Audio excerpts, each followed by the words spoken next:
Pak Ali, apakah pembongkaran ini ya istilahnya sudah cukup patut apa tidak? Pembongkaran ini tidak patut. Ya persoalan pagar laut yang saat ini masih menjadi diskusi ya di kalangan masyarakat, tentu masih menjadi pertanyaan besar. Kok bisa ya laut ini bisa dimiliki atau dikasih surat? Nah, kita akan diskusi bersama salah satu pakar kelautan yang nantinya akan bertanya, juga nggak terlalu panjang, tapi tanya yang basic-basic saja, yang awam-awam saja. Sebenarnya bagaimana sih laut itu kepemilikannya, apakah bisa dimiliki oleh pribadi-pribadi atau pengusaha, atau memang harus dikuasai oleh negara? Dengan Pak Ali bisa. Selamat siang, Pak Ali. Selamat siang. Oke, gini aja. Alhamdulillah. Oke, Pak Ali, ngobrolnya santai saja. Dikit aja, Pak Ali. Laut itu boleh ya dimiliki itu, atau bagaimana sebenarnya kepemilikan laut itu? Iya, kalau secara internasional laut itu tidak boleh dimiliki oleh seseorang, oleh seseorang atau badan usaha. Mulai dari titik apa? Ya mulai dari titik pasang. Itu sesuai dengan UNCLOS. Singkatannya saya agak lupa. Ya, okay. Yeah. Kemudian bagaimana kalau bicara fenomena yang sekarang terjadi? Sebetulnya ada, kalau praduga saya itu ada dua. Yang pertama, karena sebelumnya ini merupakan tanah oloran. Oke, kita kesini aja. Ya, baik, tanah terus oloran yang kemudian menjadi tanah tambak. Dan kemudian karena abrasi yang tinggi, abrasi yang tinggi. Awalnya tambak ya itu ya? Awalnya bukan tambak malah. Oke. Makanya tahapannya pertama tanah oloran. Habis tanah oloran dirubah menjadi fungsinya tambak. Karena begitu, maaf, ada beberapa orang, beberapa waktu yang jauh-jauh sebelumnya kalau ingin punya lahan itu dia menyisir, membuat peta. Nah, peta itu kan sudah jadi lahan.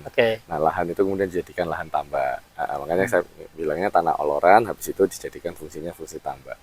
Nah, kemudian karena abrasi tinggi, maka tambaknya hilang. Hilang, betul. Akhirnya jadi laut.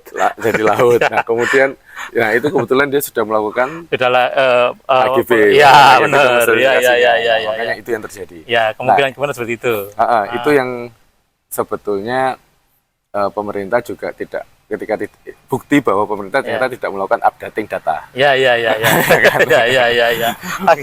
Hilang pun juga nggak tahu ya. Benar atau salah, ternyata pemerintah tidak melakukan updating data. Akhirnya seringkali terjadi, ini kan lagi ribut yang pagar lautnya. Ya, betul. Saya belum ke sana. Akhirnya seringkali terjadi di kawan-kawan bawah itu penjualan laut. Karena orang tidak sadar, tidak tahu bahwa sebetulnya sudah tidak ada tahanan di sana. Sudah terabrasi. Terjadi praktek-praktek penipuan. Sering kali terjadi. Iya. Nah, yang kedua itu yaitu tadi ketika seorang pengusaha besar ingin melakukan reklamasi untuk sebuah pemukiman. Nah, akhirnya melakukan penguasaan atas lahan.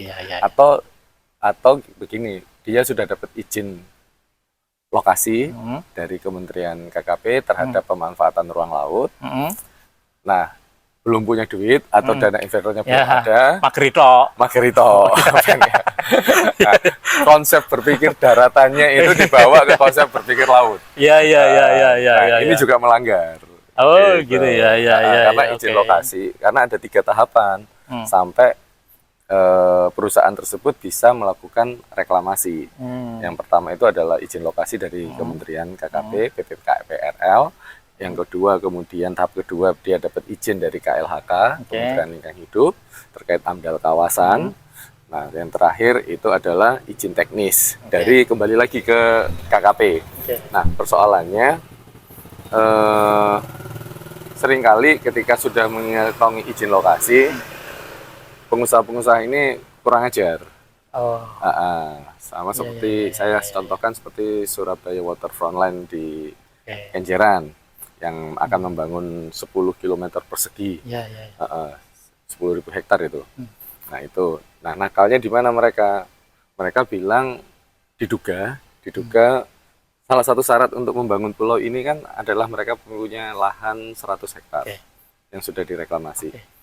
Nah, padahal di sana diduga reklamasi yang dilakukan juga nggak benar. Nah, ini juga kurang ajar. Akhirnya ya harusnya dihalangi. Ini karena durasi juga, Pak Ali. Apakah pembongkaran ini ya istilahnya sudah cukup patut apa tidak? Pembongkaran ini tidak patut. Pembongkaran nggak patut. Kenapa? Ya? Patutnya adalah menyeret orang-orang yang ya punya itu ya nggak ngurus, membiarkan. Ya itu. Terus kemudian yang kedua, pemerintah melihat regulasi-regulasinya, apakah sudah benar dilaksanakan dengan baik apa tidak. Contoh kasus di pantai selatan Madura, itu banyak sekali sekarang tumbuh reklamasi kecil-kecilan, tanah oloran. Ini apa sudah sesuai sama tata ruang kotanya di kabupaten itu juga harus dilihat. Jangan yang besar-besar saja, tapi banyak yang dilakukan oleh masyarakat, warga sekitar, ngapling-ngaplingi laut. Nah, itu adalah pelanggaran. Bagaimana pemerintah bisa hadir di situ? Bagaimana pemerintah bisa hadir di laut? Karena merdeka di laut, Indonesia maju. Oke, baik, terima kasih Pak Ali. Ilmunya ini tentu bisa memberikan wawasan kita semua. Amin. Bahwa apa yang terjadi saat ini perlu kajiannya harus bijaksana, betul ya. Betul. Jadi nggak asal nggak harus asal bongkar juga harus lihat itu bagaimana asal usulnya sampai muncul. Nggak harus bongkar, tapi yang penting adalah membawa orang-orang yang melakukan itu tadi itu ke ranah hukum, pengadilan atau apapun gitu ya. Matur nuwun Pak Ali, semoga menjadi manfaat kita semua ya. Matur nuwun. Yes.